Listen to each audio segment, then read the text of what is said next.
Hello guys, kumusta? So, bad news, no? May nangyaring aksidente sa akin. Ay, nako. Gumawa pala ako ng video yesterday regarding sa sira ng sasakyan ni Mrs. Tapos, nabasa ko, nakaka-touch nga yung message ni, Juan de la Cruz eh. Sabi niya, God willing, maka-fully recover kami financially and makabili ng bago. And yet, may na-aksidente ako ngayong umaga. No, so ginawa ko yung video yesterday nung pinick up ko si Mrs. Sinundo ko si Mrs. galing sa trabaho. Ngayong umaga, hinatid ko siya. Ngayon, pauwi ako, nabangga ako. Bangga naman ako. When it rains, it pours. Alas 11 na. 9:55 ako nabangga. Ayon sa aking dashcam. So maganda rin yung dashcam ko nga, may front and rear camera. Tsaka palagi siya nagre-record. Na-record niya yung collision. Ang sad news is tinakbuhan ako nung nakabangga sa akin. Nakatinakbuhan ako. Tapos nung ni-review ko, nagmadali ako umuwi ng bahay para mapanood ko yung video kasi hindi ko naman siya mapanood sa sa kotse. Pag-uwi ko dito, nakita ko na yung nakabangga sa akin, walang plaka. Walang plaka. Ay, nako. Talaga, when it rains, it pours. Papakita ko sa inyo. Ito ako. Rear camera footage. Ito yung so yung takbo ko, straight lang ako eh. Straight lang ako. Kasabay ko tong itong GMC Terrain. Yan, 45 lang kami. So, ito, bigla nag-accelerate. Hindi ko alam ba't kaya nag-accelerate to. Ayan oh. Binangga niya yung likod ko, guys. Binangga niya yung likod ko. Nag-accelerate siya, oh. Hindi mo naman pwede sabihin na nakatulog yan kasi diretso pa rin siya drive. No? Yeah, sad day. Ay, nako. So, initial reaction, guys. Nashock ako.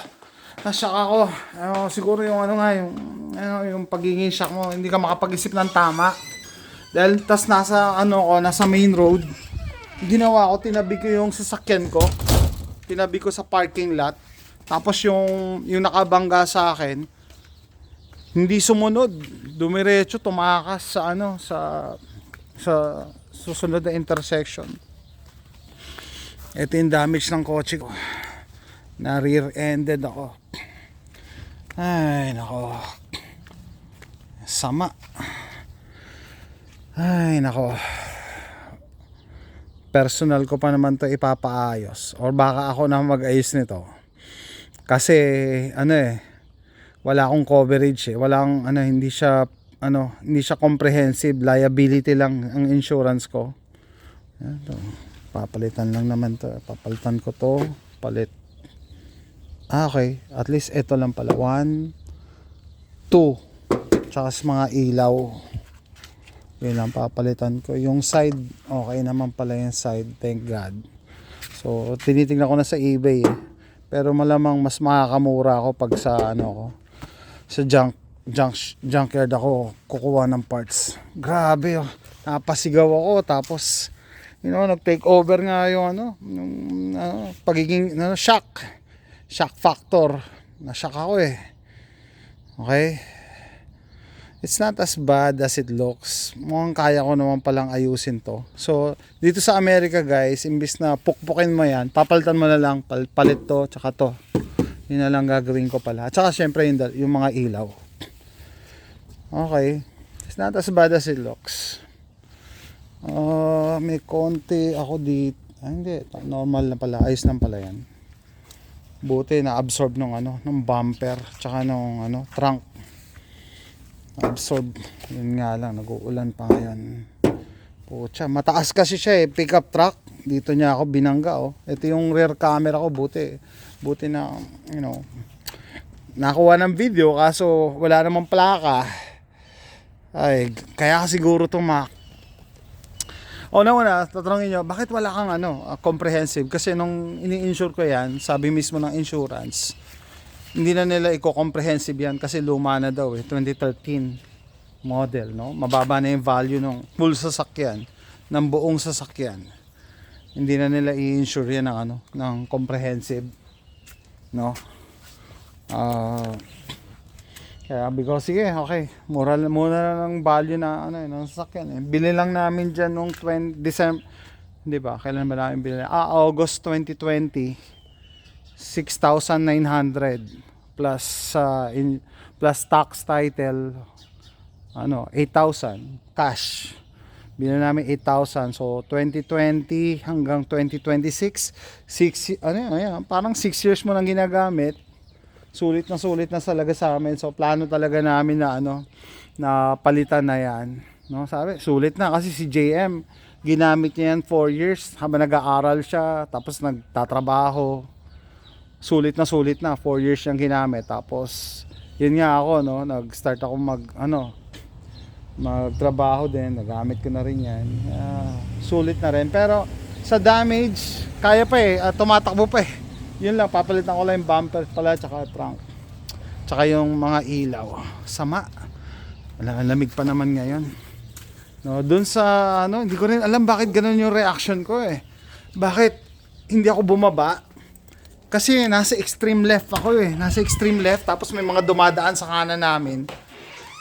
Sabi ko, para mas-safe, doon muna ako sa parking lot. Pero anyway, and looking at the video, malaking truck, no? Black truck na Ram, tapos walang plaka. Nako, baka ano, no? Baka sindikato pa yun or ano. Kaya tumakas eh, no? Sabi ko, ano, no, buti may dala ako, nagki-carry ako, may dala akong siguro God's will na rin na hindi ako bumaba agad para hindi kami magka-encounter, no? Kasi kung mabuting tao to, di ba, hindi siya tatakas eh, di ba? So God's will na rin, hindi ako na ano, napasama or ano lang, damage lang sa kotse yung problema. Dahil hindi ko alam kung anong klaseng tao yung nakasakay dyan eh. Diba? Yun, na-stress ako. Tapos nandun ako sa parking lot, akala ko nga yung GMC terrain na black eh. Pero nung dumaan yung GMC terrain, sumisenyas siya na, sabi ko, yung pala sinisenyas niya, yung pickup truck daw, lumiko na doon sa intersection. Okay, so, wala akong magagawa. Hindi na ako tumawag ng police doon. No? Hindi ako tumawag ng police doon kasi wala rin naman eh. Wala eh. Ire-report mo na lang eh. Non-emergency. Tapos gusto ko agad makita yung dashcam para malaman ko kung sino yung nakabangga sa akin. Kaya nagmadali ako, umuwi ako dito sa bahay. Buti naman yung kotse, drivable pa. Pag naayos ko tong Nissan na to, nakakabilib na talaga. Yung ibig sabihin, hanggang nabangga at lahat, tumatakbo pa din siya. Anyway, so nagmadali nga ako umuwi dito para ma-retrieve ko yung dashcam. Tinanggal ko yung memory card, tapos nilagay ko dito sa laptop. And to my disappointment, walang plaka yung nakabangga. Tapos tumawag na ako, sinearch ko muna sa internet. Kasi pag emergency, 911 ang tatawagan mo. Pero pag non-emergency, yung police department sa lugar kung saan ako na dito sa Harris County. So tinawagan ko na, tapos sabi may pupunta raw na police dito sa bahay. Tapos hindi alam kung anong oras pupunta, basta pupunta raw whenever they can. Maghihintay ka lang. Tapos tinanong pa kung may mga aso daw ako. Sabi ko meron, kung masisecure ko daw. Sabi ko lalagay ko sa cage. Tinanong kung may weapons daw ako, may guns. Sabi ko yes. Okay, kung ilalak ko daw. Okay, sabi ko yes. Siyempre, inaano nila yung safety ng officer pag pupunta rito eh. Okay, sabi ko yeah, okay, i-secure ko naman. No? So, basically parang gusto ko lang i-report eh, para just in case na Pero hindi. Tapos tinawagan ko din yung insurance, ni-report ko, kahit alam kong hindi naman nila babayaran yan, hindi naman nila ipapagawa yan, pero syempre, kailangan mo ng record para for legalities. Baka mamaya, yung kabila pa mag-report or whatever. Baka mabaliktad pa ako. Pero tsaka maganda ma-record na may aksidente talaga nangyari. Tsaka gusto kong hanapin tong buwisit na truck na to eh.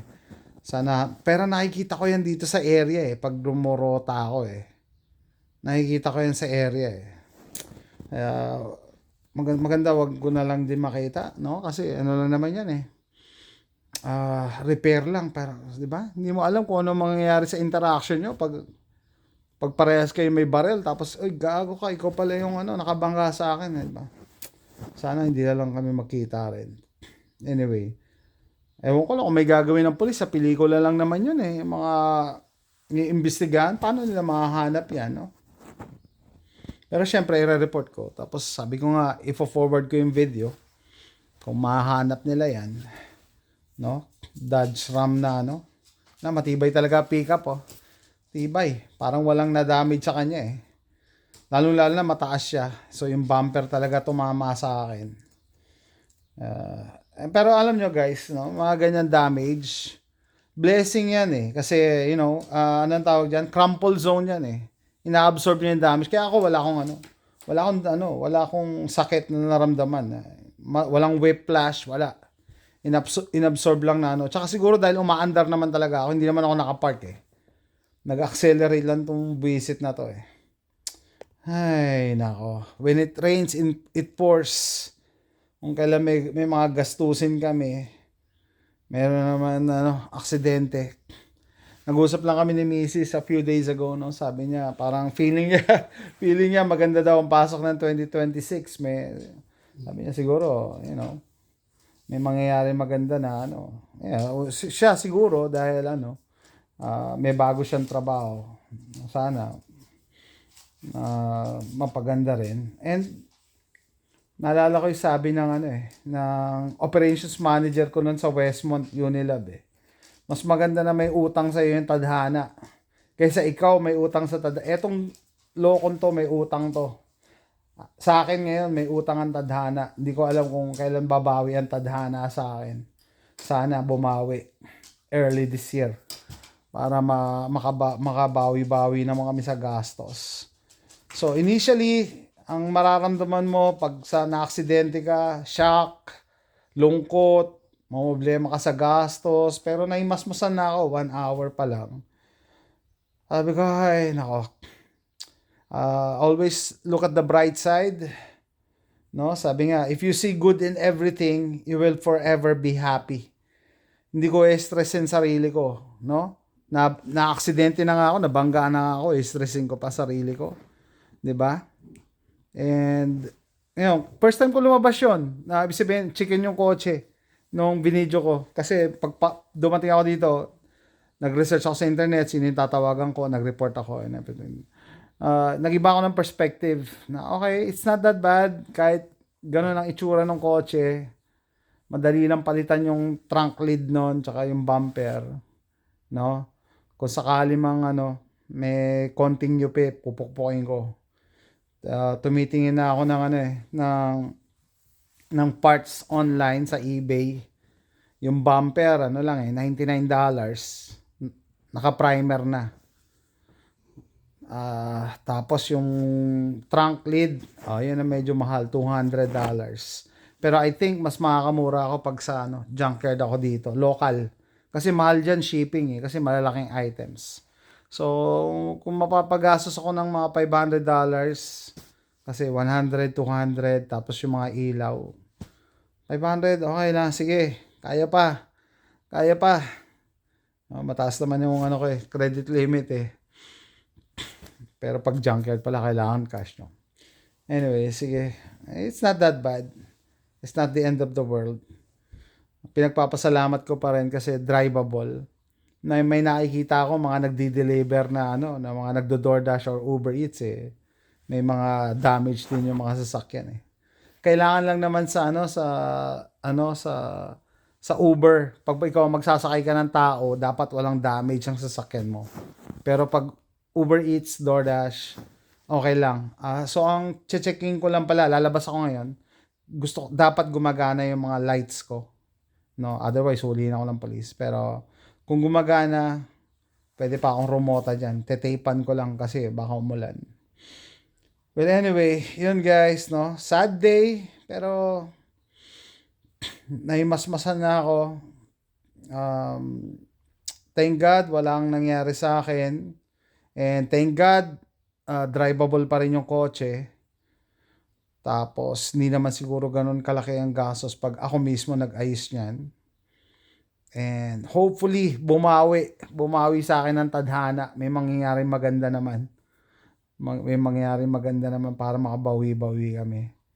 So, yan guys, binigyan ko lang ngayon ng huli yung yung buwisit na bumangga sa akin via my rear camera. Nag-accelerate oh. Bang! No? Kasabay ko lang to GMC Terrain, no? Parehas kami ng speed 45 lang yung lugar na yan Yung FM 529, no? Parehas lang kami ng speed ng GMC Terrain, no? Kita nyo? Pero eto mabilis Ay, nako. When it rains, it pours. Pero confident ako na may mangyayari naman maganda para makabawi naman sa akin yung tadhana. And salamat sa support. Nakakapagpalakas ng loob yung yung mga comments nyo, lalo na pag mga ganitong times na down kami. No? And sabagay, kahit down naman kami, palagi ko naman iniisip, maswerte pa rin kami. Yung iba nga mas may pinagdadaan ng mahirap, kaya mas mahirap pa sa pinagdadaanan namin. Kaya blessed pa rin. So that's it. Salamat sa sa mga suporta nyo, mga paalala, mga messages, mga comments. Salamat din sa pag-support sa channel ko, pag-subscribe, like, and share, tsaka comment. See you next time. Bye.